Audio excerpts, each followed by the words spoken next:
ಪ್ರಧಾನಿ Benjamin Netanyahu ಜೀವಂತವಾಗಿದ್ದಾರಾ?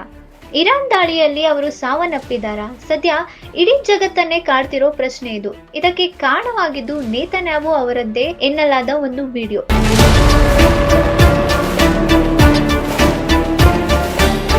ದಿನಗಳಿಂದ ಎಲ್ಲೂ ಕಾಣಿಸಿಕೊಳ್ಳದ ನೇತನ್ಯಾಹು ಇದ್ದಕ್ಕಿದ್ದಂತೆ ಒಂದು ವಿಡಿಯೋ ಸಂದೇಶ ಹರಿಬಿಟ್ಟಿದ್ದಾರೆ. ಆದರೆ ಈ ವಿಡಿಯೋವೇ ಈಗ ದೊಡ್ಡ ಅನುಮಾನಕ್ಕೆ ನಾಂದಿ ಹಾಡಿದೆ. ಹೌದು, ವಿಡಿಯೋದಲ್ಲಿ ನೇತನ್ಯಾಹು ಅವರ ಕೈಯಲ್ಲಿ 6 ಬೆರಳುಗಳು ಕಾಣಿಸಿಕೊಂಡಿವೆ. ಇದನ್ನು ಗಮನಿಸಿದ ನೆಟ್ಟಿಗರು ಇದು ಅಸಲಿ ನೇತನ್ಯಾಹು ಅಲ್ಲ, ಬದಲಾಗಿ AI ಸೃಷ್ಟಿಸಿರೋ ವಿಡಿಯೋ ಅಂತ ಚರ್ಚೆ ಮಾಡ್ತಿದ್ದಾರೆ. ಹಾಗಾದ್ರೆ ನಿಜವಾದ ನೇತನ್ಯಾಹು ಎಲ್ಲಿ?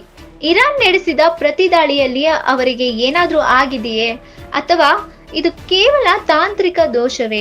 ಈ 6 ಬೆರಳು ರಹಸ್ಯ ಈಗ ಅಂತಾರಾಷ್ಟ್ರೀಯ ಮಟ್ಟದಲ್ಲಿ ಭಾರಿ ಚರ್ಚೆಗೆ ಕಾರಣವಾಗಿದೆ.